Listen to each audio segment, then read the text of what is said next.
जैसा कि मैंने पिछली वीडियो में कहा था, वन पीस के वर्ल्ड में कुमा की स्टोरी सबसे ज्यादा सैडेस्ट है और अब मेरे को खुद कुमा के लिए बहुत बुरा लग रहा है कि आखिर ओडा सेंसे ने कुमा की स्टोरी इतनी सैडेस्ट क्यों बनाई है। पिछले 2 चैप्टर से कुमा की स्टोरी बहुत सैडेस्ट चल रही है और इस चैप्टर को पढ़कर तो मेरा भी दिल टूट गया। आखिर कुमा की स्टोरी इतनी ज्यादा दुख भरी क्यों है और मैं कुमा को इससे ज्यादा दुख में नहीं देख सकता। हम इस चैप्टर में देखेंगे कुमा का पहला प्यार, जिसे वो चाहता था वो उसकी ना हो सकी। कुमा को हर एंगल से दुख मिला है, चाहे वो उसके माँ बाप हो या उसका पहला प्यार या वो खुद हो या उसकी बेटी ही क्यों ना हो। तो भाई लोग, चैप्टर का नाम है द बर्थ ऑफ बोनी। इस चैप्टर में हमें बोनी से रिलेटेड सारी चीज हमें पता लगेगी कि आखिर वो कहाँ से आई है और वो किसकी बेटी है। चैप्टर की स्टार्टिंग में हम लोग देखते हैं गिनी की किडनैपिंग को 2 साल बीत चुके हैं और कुमा भी थोड़ा थोड़ा बदल सा गया है। गिनी की किडनैपिंग का असर कुमा पे बहुत पड़ा था, लेकिन आखिर सबका यही सवाल था, गिनी आखिर गई तो गई कहाँ। हमें ये बताया गया कि गिनी बहुत सुंदर होने के कारण किसी सेलेस्टियल ड्रैगन को पसंद आ गई थी और उसने गिनी को किडनैप करा लिया और मेरी चॉइस में अपनी बीवी बना के रख लिया। गिनी को किडनैप किसने करा था ये तो बताया नहीं गया, लेकिन गिनी को क्यों किडनैप करा गया था वो बता दिया गया है। लेकिन सेलेस्टियल ड्रैगन ऐसे ही किसी को अपनी बीवी नहीं बना लेगा। सेलेस्टियल ड्रैगन ने गिनी को इसलिए उठवाया होगा ताकि वो उसे अपना सेक्स स्लेव बना सके,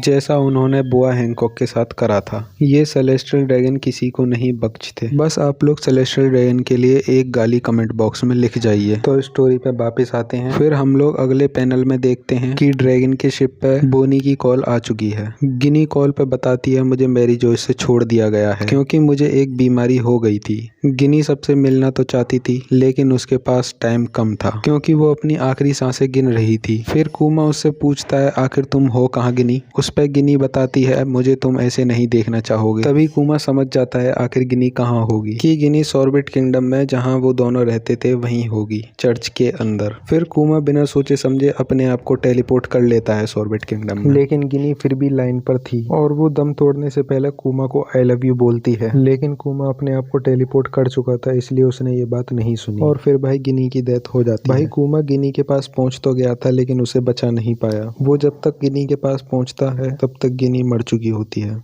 और भाई जिन बूढ़ों लोगों की कुमा हेल्प करता था उन्होंने कुमा को बताया कि जब गिनी सन के कांटेक्ट में आई तब क्या हुआ। उन लोगों ने बताया जैसे ही वो सन के कांटेक्ट में आई उसकी बॉडी नीली पड़ने लगी और उसकी पूरी बॉडी स्टोन बन गई, जिसकी वजह से गिनी की डेथ हुई। और गिनी इसलिए यहाँ पे आई थी ताकि वो अपनी बच्ची को सेफली कहीं छोड़ सके। जी हाँ भाई, जो बोनी है वो गिनी की बेटी है। और जैसे ही कुमा गिनी को देखता है वो रोने लग जाता है उसे अपनी गोद में बिठा के। और फिर वो उससे प्रॉमिस करता है कि वो उसकी बच्ची का पूरा ख्याल रखेगा जैसे कि वो उसका बच्चा हो। हम लोग सोच रहे थे कि कुमा की स्टोरी में हमें अच्छी एंडिंग देखने को मिलेगी। कुमा बचपन से ही चीजों को सहता हुआ आ रहा है, उसने इस दर्द को भी एक्सेप्ट करा, जबकि बोनी एक सेलेस्टियल ड्रैगन की नाजायज औलाद है। कहाँ हम सोच रहे थे कि वो कुमा और गिनी की बेटी होगी। और भाई वो इस टाइम पे एक बच्ची थी। और भाई जो हम एग हेड में बोनी देख रहे हैं वो उस टाइम पर 12 साल एज थी उसकी। गिनी जिस रेयर डिजीज के मारे मरी है उस डिजीज के बारे में भी हमें बताया है। उसका नाम है सफायर्स स्केल, जो एक ऐसी डिजीज है जिसको ये हो जाए वो सन के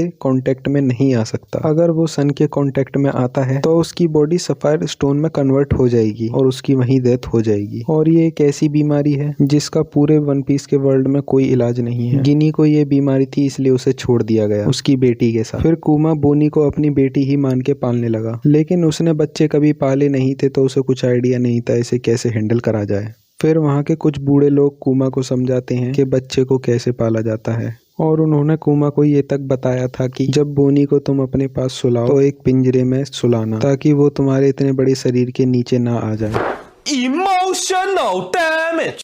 और कुमा उन लोगों की बात मान लेता है। जैसा जैसा उन्होंने बताया होता है कुमा वैसे ही बोनी की परवरिश करता है। बोनी बिल्कुल गिनी की तरह प्यारी तो थी ही, लेकिन उसे भूख भी गिनी की तरह ही लगती थी। और जब बोनी थोड़ी बड़ी हुई, बोलने लायक, तब उसने पहली बार डैडी बोला। तब कुमा उसे सुनकर रोने लगा। टाइम बीतता जा रहा था और बोनी भी बड़ी होती जा रही थी और कुमा भी बोनी के साथ टाइम बहुत सारा स्पेंड करता था और उसके साथ वो रेवोल्यूशनरी आर्मी के भी काम करता था। यानी वो उन लोगों के साथ वॉर में भी जाया करता था। गिनी जिस रेयर डिजीज के मारे मरी है, उस डिजीज के बारे में भी हमें बताया है। उसका नाम है सफायर्स स्केल, जो एक ऐसी डिजीज है जिसको ये हो जाए वो सन के कांटेक्ट में नहीं आ सकता। अगर वो सन के कांटेक्ट में आता है तो उसकी बॉडी सफायर स्टोन में कन्वर्ट हो जाएगी और उसकी वहीं डेथ हो जाएगी। और ये एक ऐसी बीमारी है जिसका पूरे वन पीस के वर्ल्ड में कोई इलाज नहीं है। गिनी को ये बीमारी थी, इसलिए उसे छोड़ दिया गया उसकी बेटी के साथ। फिर कुमा की स्टोरी बहुत अच्छे मोड पे चली जाती है, लेकिन जैसा कि कुमा की स्टोरी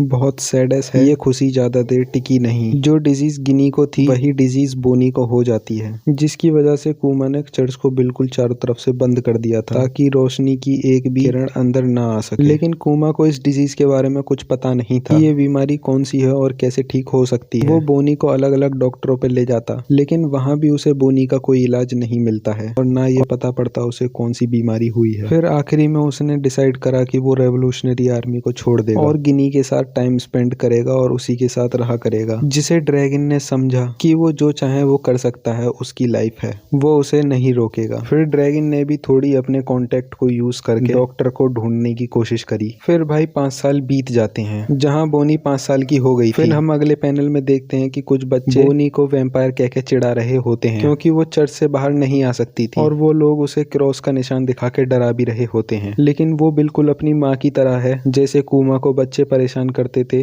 गिनी उन्हें मारती थी बिल्कुल अपने माँ की तरह। और बोनी उन बच्चों को मारते मारते बाहर जा ही रही होती है कि कुमा उसे रोक लेता है। और जो बोनी के फेस पे स्टोन था, उसके ऊपर भी वो बच्चे कमेंट कर रहे थे, जिसे सुन के बोनी बहुत दुखी हो गई थी। जिस पे कुमा बोनी को बोलता है, तुम दुखी क्यों हो रही हो? तुम्हारे चेहरे पे जो स्टोन है वो बिल्कुल जूल्स की तरह है। शायद इसी के मारे बोनी का नाम ज्वेलरी बोनी रखा गया। और बोनी ये सब सुन के बहुत खुश हो जाती है। फिर अगले पैनल में देखते हैं कुमा बोनी से पूछ रहा होता है कि अगर तुम्हें ट्रिप पे जाना होता तो तुम कहाँ जाती? जिसका जवाब बोनी बुक उठाकर देती है और बोलती है उसे स्काई आइसलैंड जाना है, क्योंकि क्या पता वहाँ पे उसे नीकर देखने को मिल जाए, जिसके बारे में कुमा हमेशा बात करता रहता है। जिसको बोनी पढ़ रही थी वो वही बाइबल है जो कुमा अपने साथ रखता है। और भाई कुमा और बोनी ये भी बात कर रहे होते हैं कि वो लोग गिनी के 19th बर्थडे पर जाएंगे फिशमैन आइलैंड और 20th बर्थडे पर जाएंगे स्काई आइलैंड।